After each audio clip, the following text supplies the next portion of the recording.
Binatikos din ng ilan pang opisyal at personalidad ang mga pahayag ni Quezon City 4th District Representative Bong Suntay tungkol sa aktres na si Ann Curtis. Dismayado raw si Quezon City Mayor Joy Belmonte sa mga sinabi ni Suntay lalo na't Women's Month pa ngayong Marso. Pero ang mas nakakadismaya raw, kabilang si Suntay sa mga Noy konsehal na nagpasa ng Gender and Development Code sa lungsod. Dapat daw humingi si Suntay ng paumanhin, maging accountable sa kanyang mga sinabi at maging kagalang-galang na public official.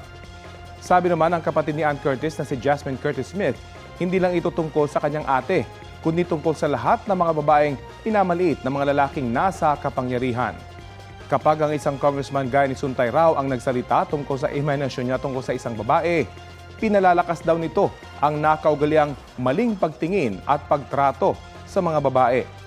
Kung gusto raw natin ng mas ligtas na mundo para sa mga babae, dapat daw itong magsimula sa mga leader na ibinoto ng taong bayan. Wala pang pahayag sa ngayon si Ann Curtis.